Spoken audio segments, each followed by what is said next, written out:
একটা প্রশ্ন এসেছে, যাক অনেকদিন পর একটা প্রশ্ন আসলো, হ্যাঁ, যে হ্যাঁ ভোট দিবে না ভোট দিবে। আচ্ছা, সুবহানাল্লাহ। দেখেন, হ্যাঁ না দুইটা অপশন আছে কি নাই? অপশন যখন দুইটা আছে, এখন সবাই তো বলছে, সরকারও চাচ্ছে হাতে ভোট দেওয়া হোক, হাতে ভোট দিলে দেশের ফায়দা হবে, নাতে ভোট দিলে দেশের উন্নতি বাধাগ্রস্ত হবে। সরকারও বলছে হাতে দিলে দেওয়া উচিত, উৎসাহ দিচ্ছে। অনেক দলকে দিয়ে বলানো হচ্ছে, বা অনেক দল নিজেরাও স্বতঃস্ফূর্ত বলছে হাতে ভোট দেওয়া হোক। কিন্তু অপশন যখন দুইটা আছে, এর মানে নাতে ভোট দেওয়ার অধিকার আছে কি নাই? আছে, নাহলে তো আর দরকার নেই ভোটের। হ্যাঁ না দুইটা যখন আমাকে দেখাচ্ছেন যে হাতে ভোট দাও বা নাতে ভোট দাও, এর মানে অধিকার দেওয়া আছে সরকারের পক্ষ থেকে। আপনি নাতেও দিতে পারেন, হাতেও দিতে পারেন। নাতে দিলে এটা অপরাধ হবে না, দণ্ডনীয় অপরাধ হবে নাকি নাতে দিলে? তাহলে হ্যাঁ না দুইটার ভোট অপশন রাখলো কেন? আপনি বুঝতে হবে আপনি কি করবেন।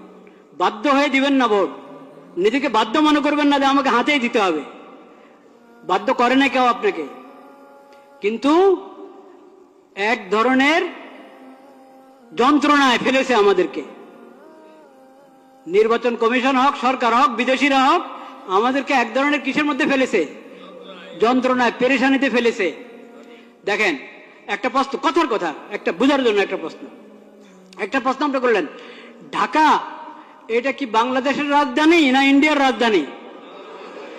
টিক চিহ্ন দিবেন, আপনি হ্যাঁ বা না বলবেন। কি বলবেন? হ্যাঁ।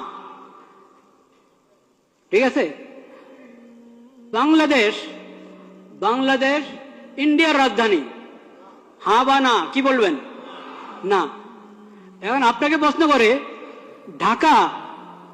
ঢাকা দিল্লি এটা বাংলাদেশের রাজধানী না, কি বলবেন? ঢাকা এবং দিল্লি বাংলাদেশের রাজধানী, দিল্লি এবং ঢাকা ইন্ডিয়ার রাজধানী। কি বলবেন আপনি কোন? তো এখানে যে এরকম করে রেখেছে 5-6টা জিনিস, আপনি হ্যাঁ বললে সবগুলোকে হ্যাঁ বলবেন, না বললে সবগুলোকে কি বলবেন? কেন অপশন নাই? কেন 5টাকে আলাদা আলাদা ভোট নেন? আপনাদের কি সিলের টান পড়ছে না কালি কাগজ না কিসের টান পড়লো? 6টা জিনিসের উপর একসাথে বললে হ্যাঁ, আর নয় না বললে 6টার উপরে কটা? মোট কটা? 5টা? 8টা? আচ্ছা যাই হোক, যে কটার উপরেই সবগুলোর উপর হ্যাঁ বললে সবগুলোর উপরে হ্যাঁ,